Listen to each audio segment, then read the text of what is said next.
Well, honestly, I didn't know I was a writer either until I wrote my first book. And I started writing some blogs.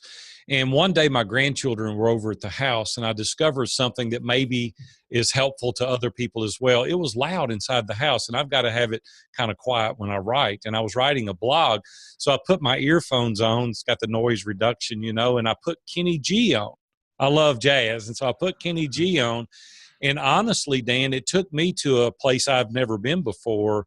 I was able to think better. So the majority of the things that I write now has some kind of jazz music playing in the background because it just allowed me to go to a spot mentally I had not been before. From cave drawings to family histories to stories around the fire, humans crave order among chaos, connection amid isolation. So we tell stories. Our mission at the Storytellers Network is to bring the art of story to the masses. Whether you're in marketing, you're an entrepreneur, or you're developing your own personal brand, telling your story effectively can make the difference between celebrating milestones and collecting unemployment. The Storytellers Network strives to help storytellers tell their stories so you can learn from the best. Now, your host, the inbound evangelist himself, Dan Moyle. Welcome to the Storytellers Network podcast. I am so glad that you're joining us today. In this episode, we talk with businessman, life coach, and all-around good guy, Aaron Walker. Big A is absolutely a phenomenal guy, great storyteller. Of course, as a Yankee, I love the southern drawl that he has, so he's a storyteller to me just by that. Anyway, but we talked to Aaron about his storytelling craft, his successes, his stumbles, in other words, his story. Now, before we get into today's conversation, just a reminder to find us online at thestorytellersnetwork.com for more episodes, for how to contact us, and for other resources to help you tell your story. And if you like what we're doing here, please leave us a review. It helps us to reach new storytellers and help others out there. And if you don't like it, walk away. No worries, right? Anyway, thank you to Podcast Pilot and Casterly for supporting this movement so early on. Look, if you want experts on the podcast world, like how to start your very own podcast, talk to the teams headed up by the legendary Jamie J. Now, let's get to the stories. All right, so Aaron Walker is joining us, as I said. Man, welcome to the show, Aaron. Or can I go with Big A? Is that all right? Come on, call me Big A, Dan. I like it when you call me Big A. All right, we'll do that. Thank you, man, for having me on. I'm pretty fired up. I've been looking forward to this all day. So That's thank awesome. you for having me on. Yeah, man, it's my pleasure. So you and I met through Tom Schwab that I work with, the Interview Valet. But when I heard about you, I thought this guy can't be real. But man, you are real to the bone. Well, I don't know about that. That depends on who you talk to at the moment, I guess. I just love life, though. You know what I'm saying? I love to have a good time. I love to enjoy family and friends and do business, and I just enjoy it. So people said, man, are you always this after? No, not always. I get tired. But I try to live life to its fullest, man. That's what we've got to do in order to have a great, fulfilled life. So anyway, I guess I'm real as I can be. Yeah, well, that's what I love about you. So doing what you do and doing what we both do, podcasting, this kind of stuff, we can do it from anywhere in the world. So storytellers can live anywhere, work anywhere. So I want to find out where you are geographically right now doing what you do.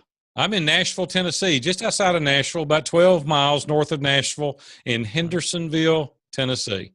So proof that you really can do this from anywhere. You're in Tennessee. I'm in Southwest Michigan. So storytellers have no boundaries when it comes to that, right? You know what's cool is I've done interviews from so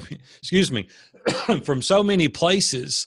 I've been on vacation. I've been with clients at spots and say, hey, I need 30-minute break and go and do these interviews. And it's location independent. I mean, we've been on vacations, cruises, on islands. We've been, wherever. And that's what I love about technology. We can work from any location.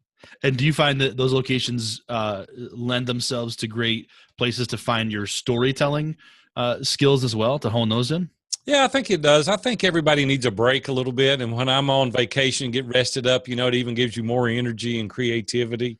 And so I think that, you have to craft your story. I think it's ongoing. It's not something that you just have naturally, and you find out what works, you find out what doesn't work, and you do more of what works and you leave off the things that don't work. And I think it's an ongoing quest. I don't think you ever get to a point where you go, oh no, I've got it dialed in, this is where it's going to stay, because things change and your story changes in regards to the relationships and the people that you build those with. And I think it's a craft. I think it's ongoing.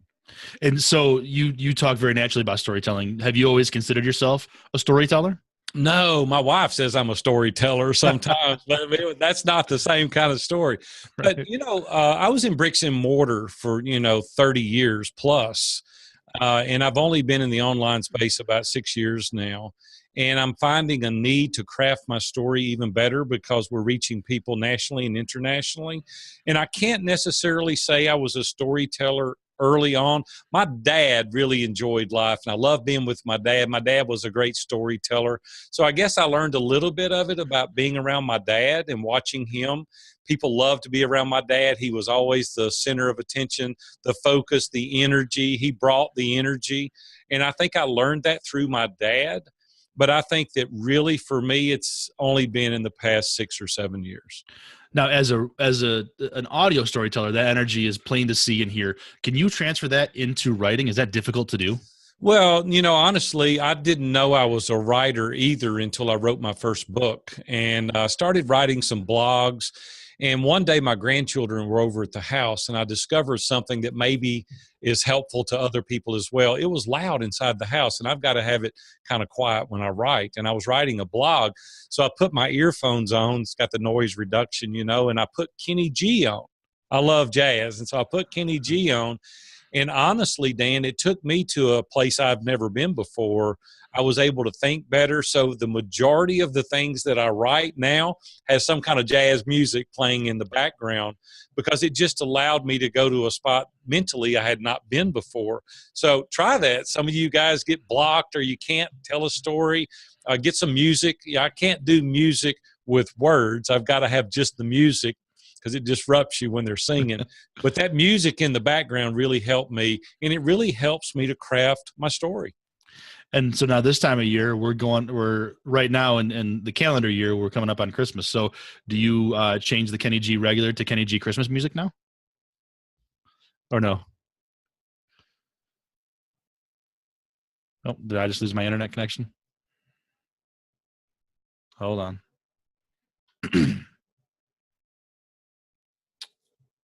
Come on, baby. Are we back?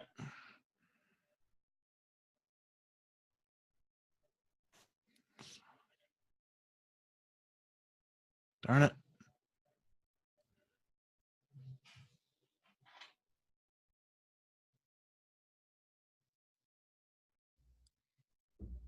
Can you hear me? Are we back? Now I can hear you. All right. You completely froze up on me. Very strange. Well, I need to get a better internet connection here soon. So my question was, so you talked about freezing up. Am I freezing up still? You froze again, buddy. All right. I don't know if you can hear me. I'm going to switch to my other internet. All right. Can you edit this, I guess? Yeah, I will. Yep.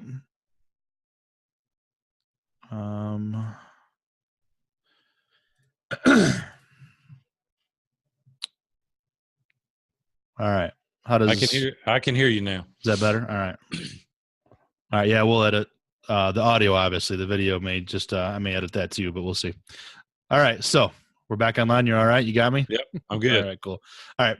So you for me, you had just wrapped up your talk about music. So here's my lead into the next one.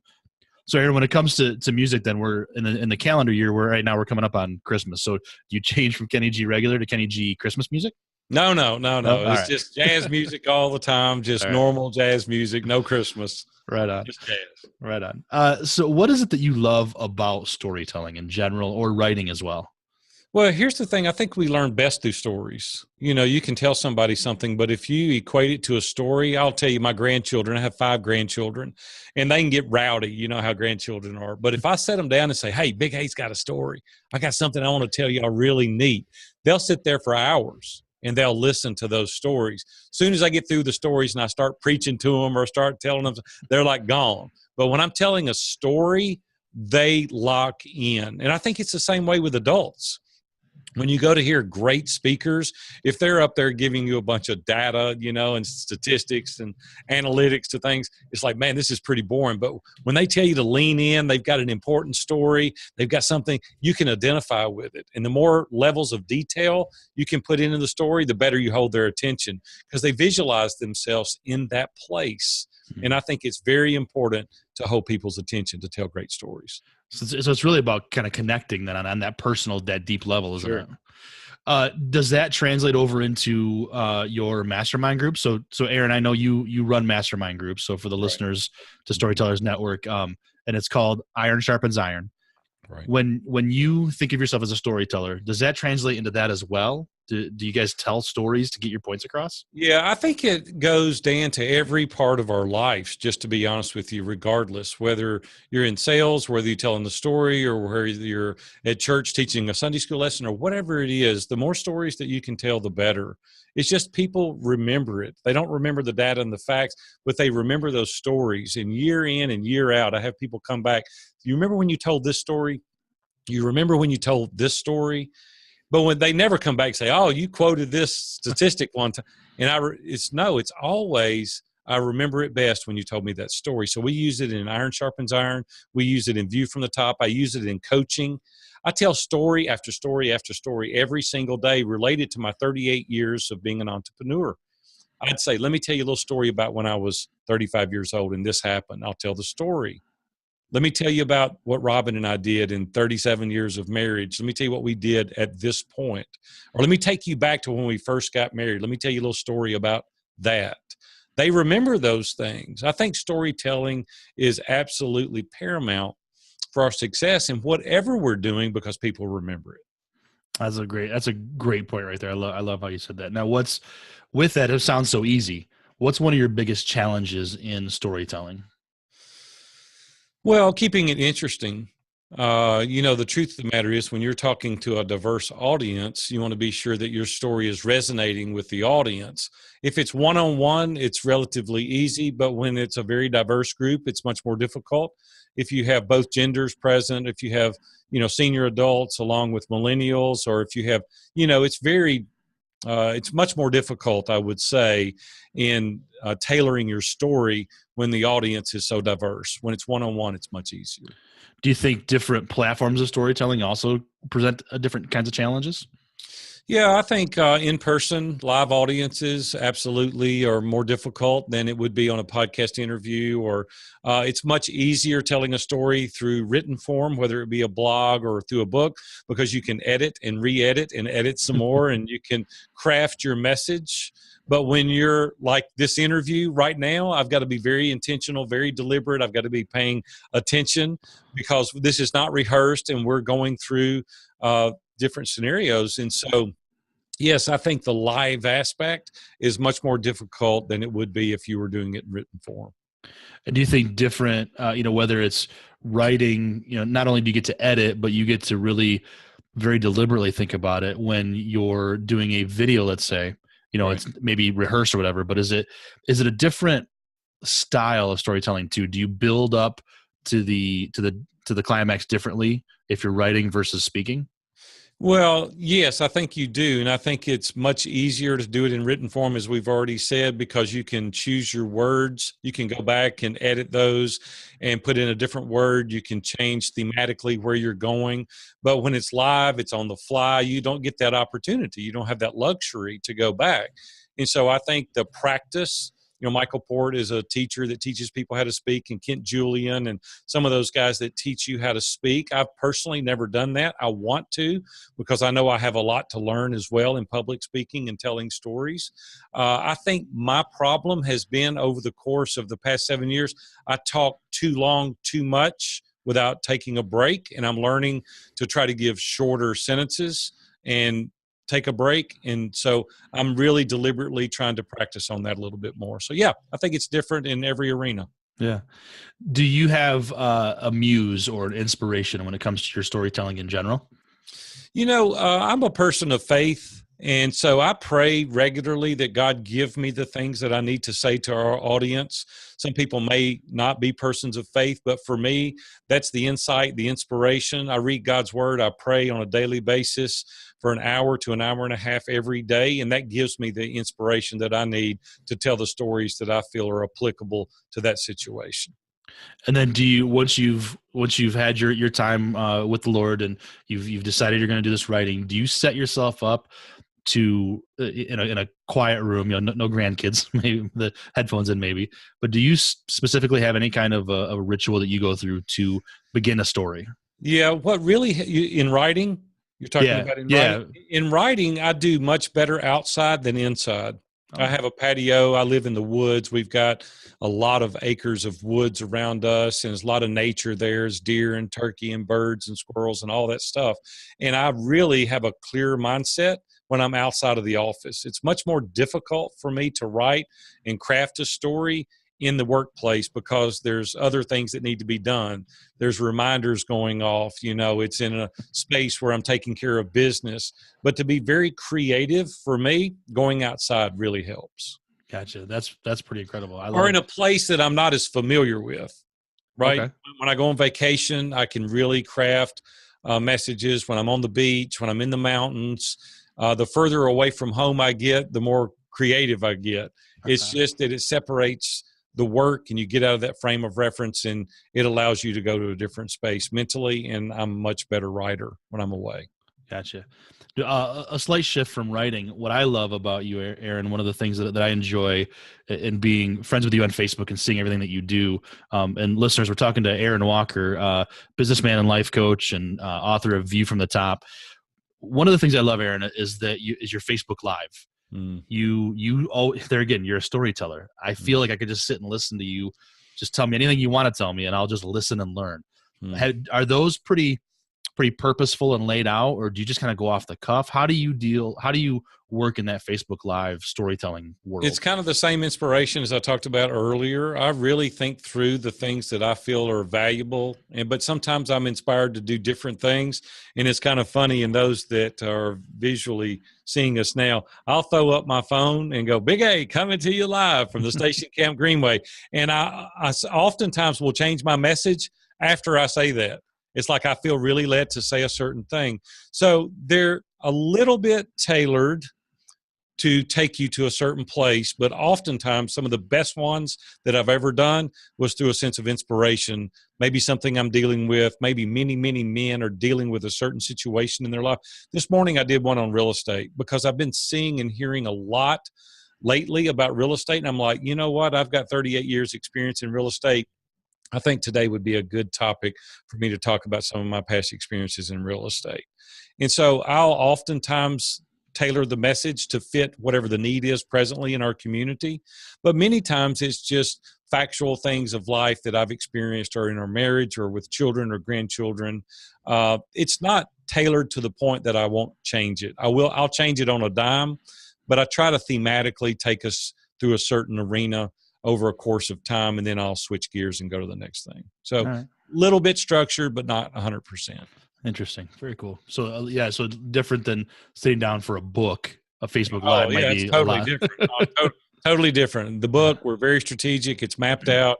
We have the manuscript. We have the outline. We know exactly where we're going. With the Facebook Lives, not as much. Yeah. So as we're talking about storytelling and how to be a better storyteller, oftentimes inspiration will come from other stories. Personally, sure. I love to look at other writers or other speakers, this kind of thing, podcasters as my inspiration. What would you say is your favorite story or maybe your biggest inspiration of a story? Well, here's the thing, Dan, and from following me for a period of time, I'm very transparent. I'm very vulnerable. I don't get up there and give you the Facebook persona all the time. There's trials that I experience in my personal life.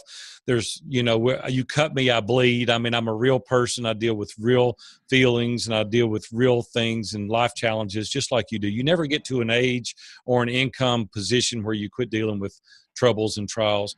A lot of the things that I teach are out of eras that I've committed over the years, and I don't want you to commit that same error, or I don't want you to go down that same path. And I try to fire warning shots to people all the time. Partnerships is a big thing. I've had multiple partnerships, and I'm warning people, be careful. This is a dangerous thing, and it sounds sexy and it sounds fun. My buddy I graduated with, we're going to start a business. I'm like, hold on. There's a lot to talk about, and here's some of the things that I've experienced. Firsthand that I was in a horrible automobile accident in 2001, where I took the life of a pedestrian by accident in a car wreck, and that radically changed my life. I don't want people to go through devastations to make good choices.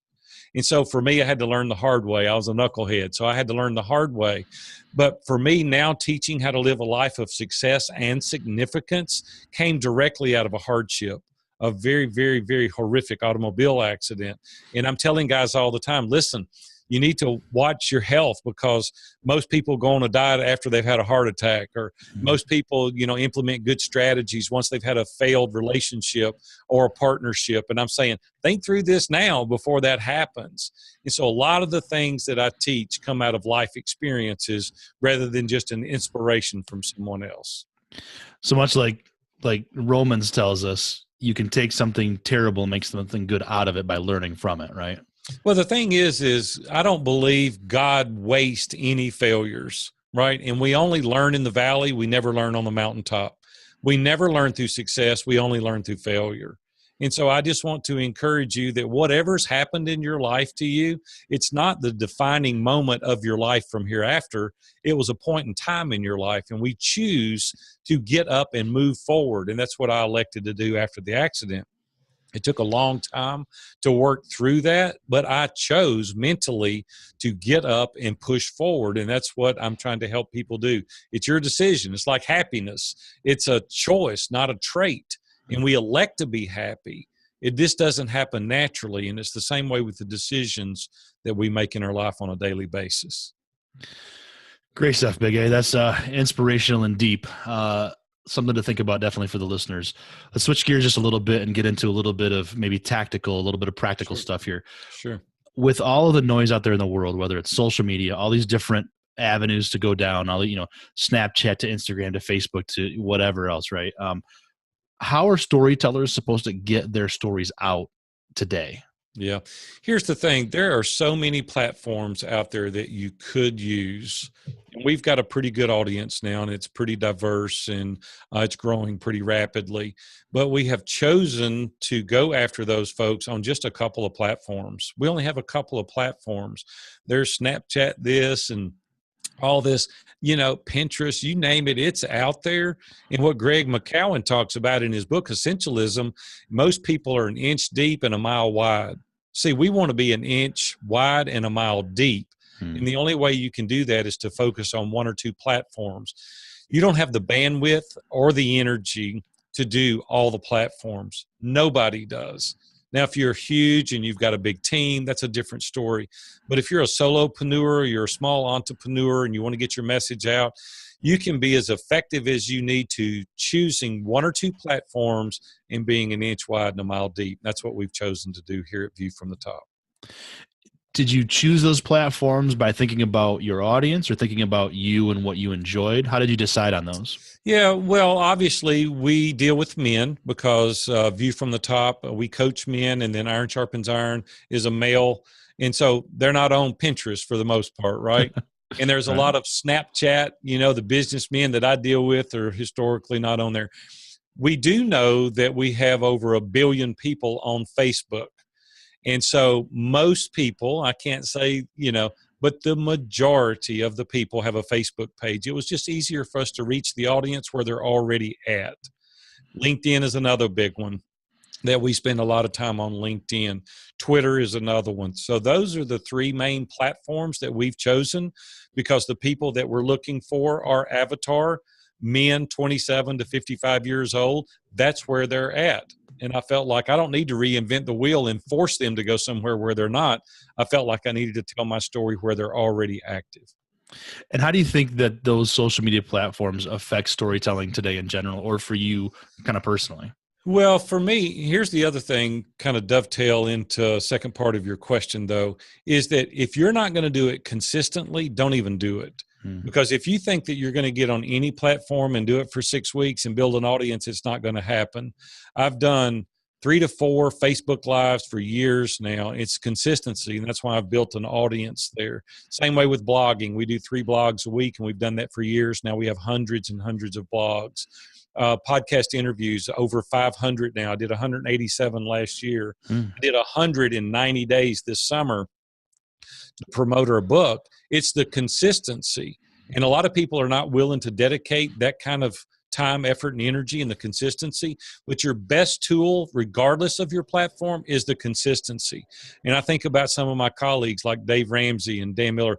Dave Ramsey has not missed a show now in 25 years. He's on from this time to this time. He's done this for 25 years. Dan Miller, newsletter every Friday, 15 straight years, never missed once. You know, Darren Hardy, goes on and on and on. The guys that are rocking it are consistent. And here's what people tell me. I tell them all the time, hey, get on and start doing this, do the inbound e-commerce, write the blogs, and they'll go, man, I did it for 6 weeks, and I didn't get any response. I said, 6 I wear shirts longer than 6 weeks. You have got to get on there and be consistent, have a plan, have a schedule, have a strategy, and stay with it. Same way with these podcast interviews. We keep getting traction because I keep doing them. And do I get tired? I get real tired. My throat. I go home at night and lay on the bed sometimes, Dan, and I'm like, oh my gosh, I've squeezed every drop out of the towel. I have left nothing out there. I got nothing more to give. And then I'm excited. I get up and get to go do it again tomorrow because of the passion, because of the purpose, because of the lives that are being changed as a result of it. And you've got to have that purpose in your life to keep that kind of motivation going forward. And when you do that, it's not that hard to be a storyteller because you're living it. You love it. You have that passion within you to get your story out, and it's a lot easier to tell it. And you mentioned earlier, Big A, about being brick and mortar earlier. Now you're a storyteller. You're doing this online stuff. You give everything that you do with podcast, interview marketing, this kind of stuff. How did you get from brick and mortar to being this best-selling author, helping men around the world to live their life with more purpose? How did you get here? Well, I didn't even want to do it, just to be honest with you. Let's be totally transparent here. I retired 3 times, and when I turned 50, 7 years ago, I retired. I said, I'm done. And Dan Miller said, that's the most selfish thing I've ever heard you say. And I said, why is that? I wanted to poke him in the eye. I'm like, why did you say that? He said, because what you're saying is I got enough for me. Good luck to the rest of you. He said, God gave you a talent to encourage, to empower, to lift people up, to teach them, to train them, and you need to coach. And I said, I'm not coaching anybody. And he said, give it a try. Dave Ramsey said, come do Entree Leadership Mastery Series. It'll be my gift. And I went, well, that's a $10,000 gift. Sign me up. So I went there. Dan Miller said, come do Innovate. And I'm going to tell you right now, Dan, I was headed home. It was on a Friday night, and I got a text. And Dan Miller, we all live here in Nashville, and Dan Miller said, Big A, he said, did you see people leaning in, listening to your story, back to your story thing? And I said, well, actually, I did see him lean in. And he said, you've got a story. I said, maybe I'm just a good storyteller. He said, no, you've got a message. You've got something to say. You've got all this experience. You need to coach. So anyway, Robin and I prayed about it. I thought about it. I started coaching, and we filled up pretty quick after doing some podcast interviews. Thank you to my buddy Tom Schwab. He is the master at Interview Valet, and they absolutely have scheduled all of our interviews. They've done an amazing job. Karen over there rocks the house with scheduling these interviews for me on a regular basis, and we do them all the time. I do interviews all the time as a result of that.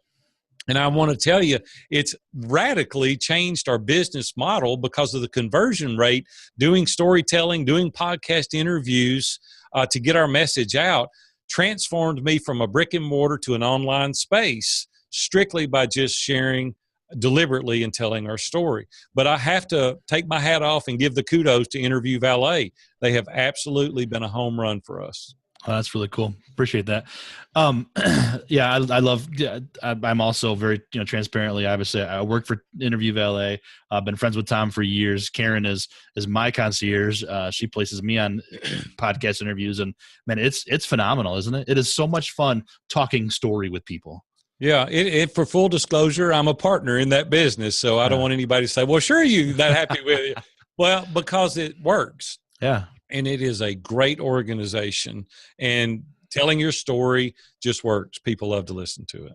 Yeah. Yeah. I wouldn't be there if it wasn't amazing. I would find something else. So totally agree. At what point, so you've retired 3 times, you've made a good life for yourself. You support your family. You do all this great, you help other men do this for their families and live with purpose. When did you realize at some point that, man, I've made it? Or do you think that you just keep trying to make it more and more? I think you got to be careful, and I know you didn't mean it the way that sounded. I never feel like I've made it. Mm-hmm. I never. God has blessed us. He has given us an abundance, and I'm very grateful. I don't think I'll ever feel like, hey, I've made it. Big A, I'm here. I've arrived.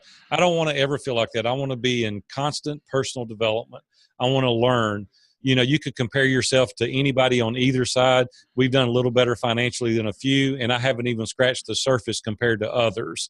And I have surrounded myself. We're very careful with our inner circle. I want to pick people that can help stretch me and take me to a different plateau.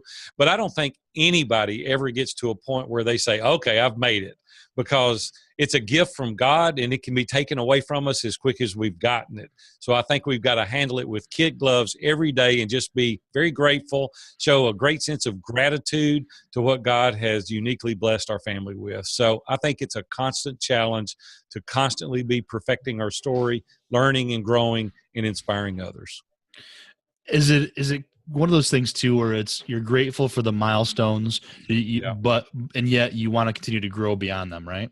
Well, sure, because there is a transitional period that happens in your life to where you say, well, I've got a little money to pay the electric bill, but what is the greater purpose for my life? What is it that I'm here for? What is the purpose God put me on this earth? And it's not just to make money to build a bigger bank account. It's to help others live a life of success and significance. Like, how is Dan Moyle's life going to be better as a result of having known me? Right? That's where you have true success. It's not just how big is your bank account. It's how many people did you take with you? How many people did you empower? How many people did you inspire? How many people did you reach out to, pour into, and be the mentor that you should have been to impact their lives dramatically? See, people never care what you say. They only care about how you make them feel. And when you start making people feel important, because they are, your life is going to be transformed radically. There's a 10x multiplier that happens when you help other people achieve their goals and dreams. And that is solely our goal here at View from the Top. That's a beautiful goal to have.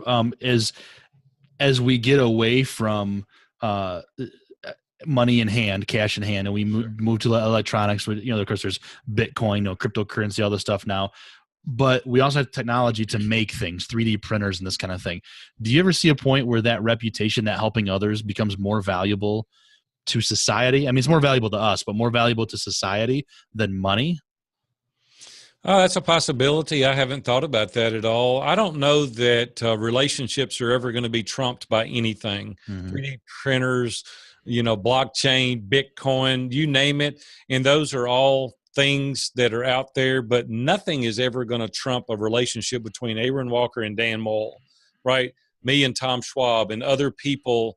And I think that when we look at profit over people, we're headed down a dangerous path. And so I think people should always be more important. The relationships should always trump everything, because without it, we don't have anything. And so my sole focus is on the relationship.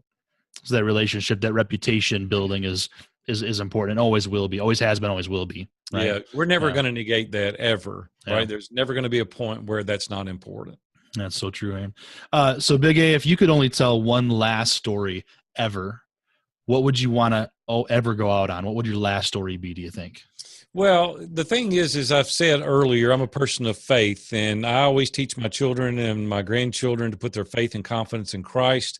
First and foremost, that's the most important story I could ever tell them. But the second most, if you'll allow me to, is to develop a mindset to believe in yourself, to believe you can do it.